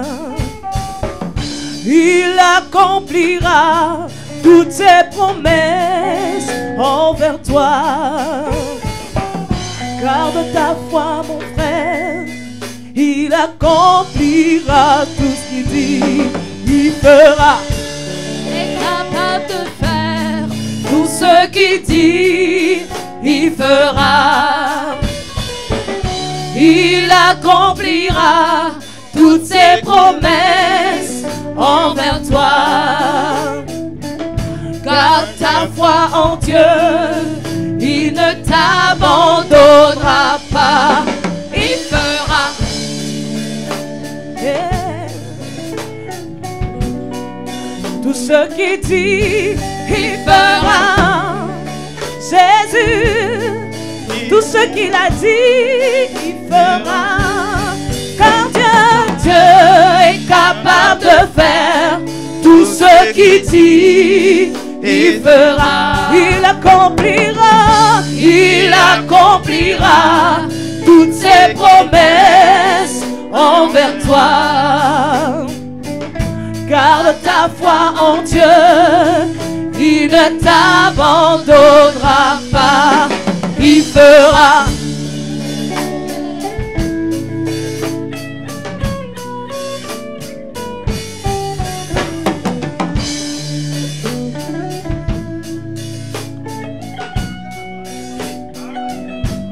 Je dis, oh, oh, oh, il fera. Oh, oh, oh, il fera. Tous ensemble. Oh, oh, oh, oh, il fera. Tout ce qu'il dit. Oh, oh.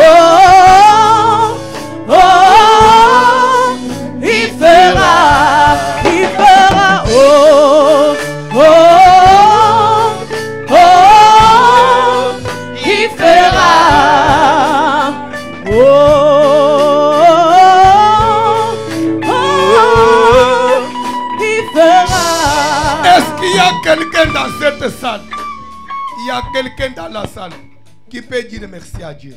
Tu dis seulement merci à Dieu à cause de sa fidélité. Tu lui dis tu es un Dieu fidèle. Tu ne mens jamais. Ta parole est une vérité. Quand toi tu promets, tu finis par réaliser. Tu es fidèle et je te fais confiance.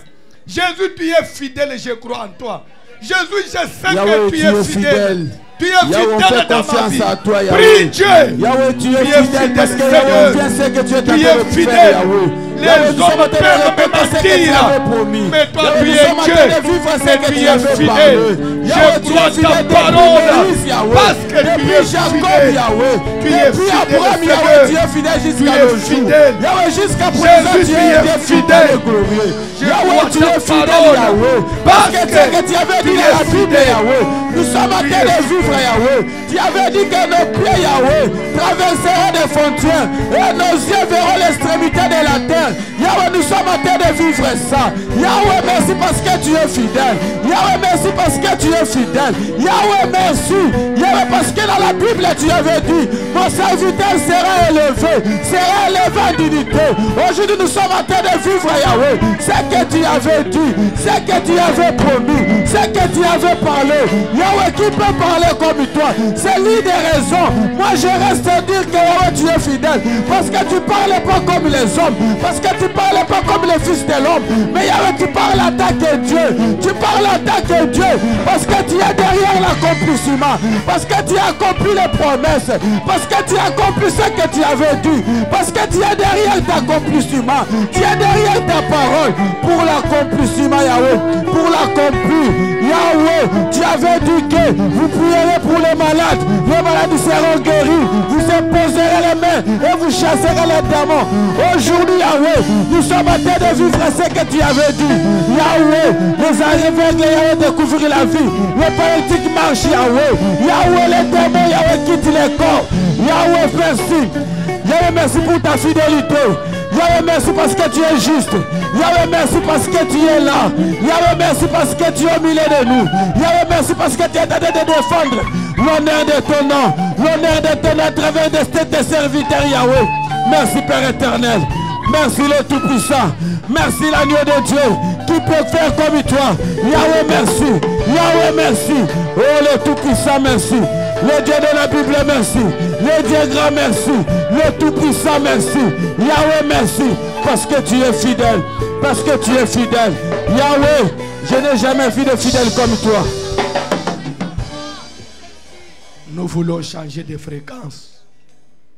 S'il y a des gens qui sont encore assis, faites un effort de vous mettre debout. Nous voulons prier. S'il y a des sorciers qui veulent mettre des barrières dans ta vie, s'il y a des gens qui trafiquent, qui manipulent ton esprit même à distance, ils se font, ils viennent comme des maris de nuit, des femmes de nuit, pour semer des déceptions, des échecs, pour que tu n'avances pas dans ce que tu fais. Que le feu de Dieu le juge. Dieu a dit à Abraham, je jugerai la nation à laquelle il sera servi. C'est un temps où Dieu doit juger. C'est lui qui t'a dominé, qui t'a toujours dominé, qui a toujours manipulé ton esprit. Dieu doit les juger. Amen. Et la Bible dit, il exerce ses jugements par le feu. Tu vas invoquer que le feu de Dieu descende sur toute personne qui te barre la route de mariage, qui ne veut pas que toi tu aies des maternités, qui ne veut pas que tes enfants aussi réussissent dans ce pays. Que le feu de Dieu s'abatte sur ces gens-là. Prie. Je pleure le feu de l'Éternel sur tout esprit, sur toute personne qui met la blocage, qui met les barrières devant ma soeur, devant mon frère, devant ma fille, qui ne pousse pas Yahweh, que je ne puisse pas aller de l'enfant, que je ne puisse pas remonter, que je ne puisse pas avoir de papier, je ne puisse pas avoir le papier, je ne puisse pas avoir le boulot, je ne puisse pas avoir une bonne santé au Canada. Je pleure le feu, le feu, le feu, le feu, le feu de l'Éternel, le feu de l'Éternel, le feu de l'Éternel, dans le nom puissant du Seigneur Jésus. Yahweh, je pleure le feu sur tout esprit, sur toute personne, Yahweh, sur tout esprit humain Satan qui bloque Yahweh, qui met des amis, qui met des blocages. Moi je pleure le feu. Moto la Zambe, moto la Zambe, moto la Dela, Ligade la Bandeku, Ligade la Bandamo, Ligade la Soloka, moto la Zambe, moto la Zambe, moto la Zambe, Esabisa, Etuba, Ezikisa, moto la Zambe, moto la Chataille, moto la Zambe, moto la Dela, et la Dela, le feu, le feu, le feu.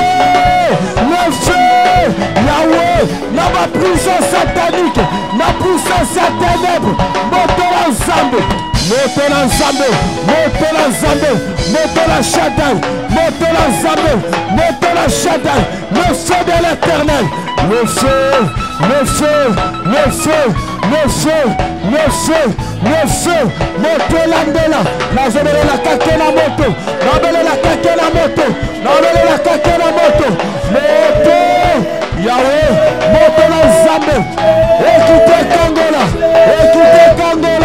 moto la Zambe, moto la Shaddai, moto la Zambe, moto la Shaddai, j'invoque le feu, je pleure le feu de l'éternel, je pleure le feu de l'éternel, le feu, le feu, le feu, le feu, le feu de l'éternel, moto la Zambe, moto la Zambe, moto la Zambe, moto l'andela, le feu, le feu, le feu, le feu, le feu, moto, Ganga Molende, Yahweh qui dit sa moto, Yahweh qui dit sa moto, moto la Zambe, moto la Zambe, moto la Zambe, moto la Shaddai, Nicolas Nandia Bandek. S'il vous plaît, dans la vie, en tant que chrétien, il y a des choses qu'on doit refuser. Nous refusons. Carrément, j'ai dit non, ce n'est pas moi, ce n'est pas moi. David va dire quelque part, je ne mourrai pas, je vivrai. Il a refusé la mort. La mort s'était présentée devant lui. Il a dit non, pas maintenant. Moi, je ne vais pas mourir. Je dois encore vivre. Et je dois parler de Dieu. Toi, ces jours, tu dois refuser l'échec. Déclare, dis ceci. Moi, la vie des échecs n'est pas ma vie. Je ne peux pas échouer. Quand je commence quelque chose, il faut que ça aboutisse. Même les études de mes enfants, ça doit aboutir. Tout ce que j'ai projeté comme projet, ça doit marcher. Ah, tu ne dis pas amen. Amen. J'ai besoin d'un amen convaincant. Un amen musclé. Amen. Un amen vitaminé. Amen. Refuse la vie des échecs. Dis Amen. non, moi je ne vais pas échouer. Cette fois-ci, même si un mariage se présente, c'est pour que ça aboutisse. Amen. Finis les échecs dans la vie de mes enfants. Amen. Refuse ça. Un parent normal, il doit refuser les échecs pour ses enfants. Amen. Même si on vient te dire qu'ils ont échoué, dis c'est vrai, vous m'avez informé. Mes enfants, moi, n'ont pas échoué. Amen. Vous savez, on vient dire à Jacob, examine si c'est l'habit de ton fils. Il regarde, dit oui, c'est l'habit de mon fils. Amen. C'est vrai, j'ai vu l'habit. Mais mon fils, je ne crois pas qu'il soit mort. Je vais prier. Amen. C'est vrai, je vois, c'est l'habit de mon fils. J'ai vu les sangs. Mais je ne crois pas que mon fils soit mort. Mais papa, tu as vu l'habit? Il dit oui, j'ai vu parce que vous m'avez informé. Mais je vais encore demander au ciel. Je ne pense pas que Joseph soit mort. N'acceptez pas facilement les défaites. Amen. Est-ce que tu peux refuser cela? Amen. Vous allez prier. Dis non aux défaites. Refuse les échecs. Prions au nom de Jésus. Yahweh na kombo na Yesu. Fils. Yahweh na boye échec. Je dis Na non. boye échec. Na boye humiliation. Yahweh na boye humiliation. Na boye échec. Na kombo na Yesu. Yahweh na boye échec. Na boye humiliation. Na boye sondu. Yahweh na ane oyo. Na église oyo. Pona sœur na ngai. Frère na ngai. Pona libota na ngai. Pona mwana na ngai. Pona mosi na ngai. Pona lisala na ngai na Canada. Yahweh na boye échec. Toboye échec. Na kombo na Yesu. Na kombo na Yesu. Yahweh toboye échec, ton bon échec. Cette fois-ci, Yahweh, ton bon échec, en vertu de pouvoir, oh Dieu, personne de cette église, en vertu de pouvoir que tu nous as conféré, je refuse l'échec, je refuse l'échec, sur tout le compartiment, je refuse l'échec, je refuse l'échec, dans le nom puissant du Seigneur Jésus, dans le nom puissant du Seigneur Jésus, je refuse l'échec, je refuse l'échec, je refuse l'humiliation, je refuse l'humiliation, au nom de Jésus, je refuse Yahweh, je refuse Yahweh, Yahweh je refuse la mort, je refuse la mort, je refuse la maladie, je refuse la mort, je refuse la maladie, je refuse Yahweh, dans le nom de Jésus, dans le nom de Jésus, dans le nom de Jésus, je refuse. Pour finir, la Bible dit, rachetez les temps car et Ephésiens 6, 13, on dit, et tenir ferme après avoir tout surmonté et résister dans les mauvais, c'est que les mauvais jours existent. Au cours d'une année, quelle est la période des mauvais jours? Comme cette période de fin d'année, comme cette période ici, c'est la période des mauvais jours. Pourquoi? Tous les sorciers sont alertés.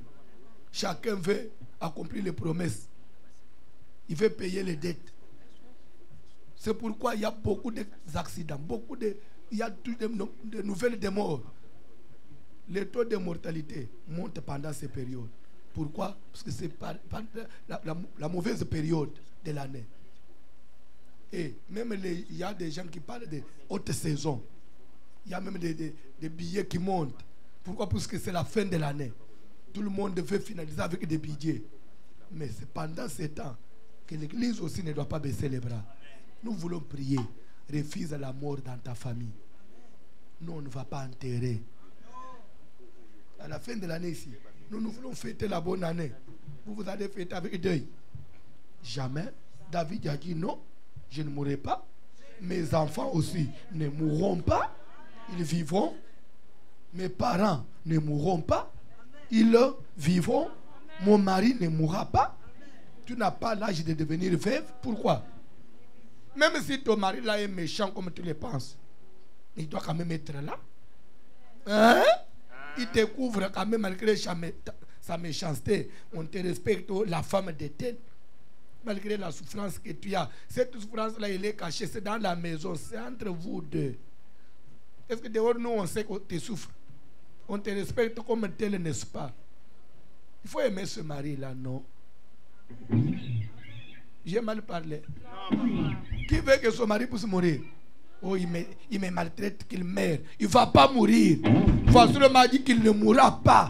Amen. Il vivra. Amen. Jusqu'à ce qu'il se convertisse. Amen. D'ailleurs, il sera un serviteur de Dieu puissant. Amen. Il va commencer à prier mais plus que toi. Amen. Pas qu'il te croit chrétienne là. Le jour où ce frère-là va changer, il sera ici. Amen. Croyez-moi que personne ne souhaite ta mort. Amen. Oh, que cette femme puisse mourir. Je vois comme si elle est sorcière. Qui t'a dit qu'elle est sorcière? Tu veux tout taxer ta femme de sorcière. Et toi, tu es normal. Ce que toi, tu fais là, tu es normal. Elle n'est pas sorcière. Elle ne mourra pas. Elle ne mourra pas. Elle vivra. Elle va te soutenir. Amen. Quand tu seras serviteur, pasteur, cette femme-là va te soutenir dans les prières. Amen. Tu ne dis même pas Amen. Amen. Amen. Qui est contre sa femme ici? Nous voulons prier, chasser la mort. Nous voulons dire non à l'esprit des morts. Même dans nos familles, sur nos enfants, sur nos épouses, sur nos époux, sur nos parents. Prions au nom de Jésus. Au nom puissant du Seigneur Jésus. Yahweh, tozobengana mulimo na kufa. Toboyimo limona kufa. Nikolo la bana, nikolo la fina ngai, nikolo la bana, nikolo la bandeko na ngai, nikolo la église. Yahweh la boyingu ya la kufa. Nikolo la via bakambi na biso. Yahweh la boyingu ya la kufa. Yahweh la zobengana mulimo la kufa. Na pengani yango. Dans le nom puissant du Seigneur Jésus. Na vie na ngai, na vie ya bana na ngai, na vie ya basi na ngai. Na pengani nguya la kufa. esprit de mort, je te chasse dans le nom puissant du Seigneur Jésus. Là où je refuse la mort, je refuse la mort dans ma vie, dans ma famille, dans la vie de mes enfants, dans la vie de ma femme. Yahweh, je refuse l'esprit de mort, je chasse avec énergie, avec toute énergie, tout esprit de mort, dans le nom de Jésus, dans le nom de Jésus, je chasse tout esprit de mort, je chasse tout esprit de mort, Yahweh, toute forme de mort, toute forme d'esprit de mort, je chasse, dans le nom de Jésus, dans le nom de Jésus, je chasse au nom puissant du Seigneur Jésus, je chasse au nom puissant du Seigneur Jésus, je chasse au nom de Jésus, au nom de Jésus, tout esprit de mort, tout esprit de mort, tout esprit de mort, je chasse et j'envoie le feu sur tout esprit de mort. Mon la bella, mon limona koufa, mon limona koufa, mon la bella, Luyana koufa, na mois de décembre, na mois de novembre, Luyana koufa, et en bamoto, Kaliki na bango simbate, Kaliki la koufa simbate, et choué, na kombo la yes, moto, le feu de l'éternel, dans le nom puissant du Seigneur Jésus.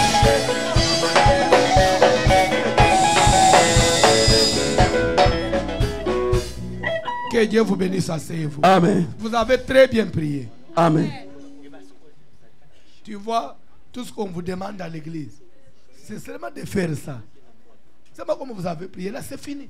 C'est tout ce qu'on vous demande. Vous avez perdu quoi? Oh, votre église là, on fait traîner les gens. Mais quand toi tu allais prendre de l'alcool, tu ne te traînais pas. Tu restais toute la nuit dans des boîtes non. Amen. Amen. Que Dieu vous bénisse. Est-ce qu'on a même traîné? Non, je n'ai pas traîné. Amen. Que Dieu vous bénisse. On est à la fin. Est-ce qu'on peut me dire un verset de la Bible? 1 Corinthiens 16, verset 1 à 2. Vérifiez un peu.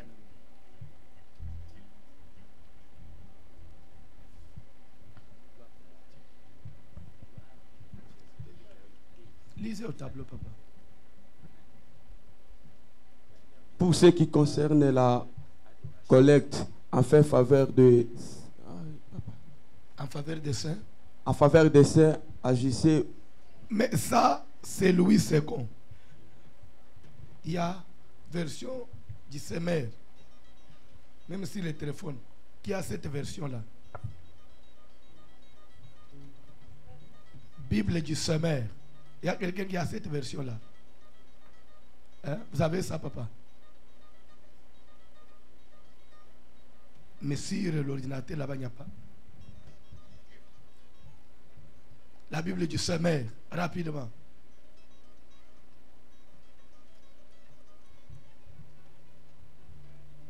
S'il n'y a pas, vous avez trouvé, papa? Ok. Maman, que Dieu te bénisse. Il ne faut pas négliger les mamans. Hein? La solution est venue maintenant des mamans, non? Oh, dans cette église-là, on n'aime pas les femmes. C'est tout facile, l'homme ne veut pas favoriser les femmes. Qui vous a dit? Voici l'homme favorise les femmes, mais dans la doctrine. Tu ne dis pas amen? Amen. 1 Corinthiens, chapitre 16, à partir du verset 1er. Venons-en à la question de la collecte en faveur de ceux qui... Ça c'est un français vraiment clair, hein? Continuez, papa. Venons-en à la question de la collecte en faveur de ceux qui, en Judée, appartiennent à Dieu. J'ai déjà donné mes directives aux églises de la Galatie. Il a déjà donné des directives. Continuez, papa. Suivez-les, vous aussi.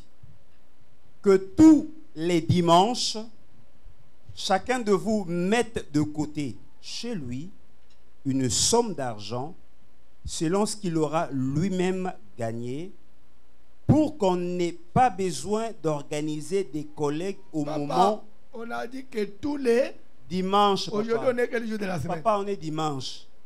Paul a donné des directives que chacun de nos membres de l'église, depuis chez lui, doit faire quoi? Il met de côté une somme. D'argent. Toi, tu nous as amené cette somme d'argent. Puisqu'on est dimanche. Est-ce que vous nous avez amené cette somme d'argent, papa? Ça, c'est dans la Bible. Hein? Là, on a encore inventé des voleurs. Voilà, il est en train de chercher des versets clés.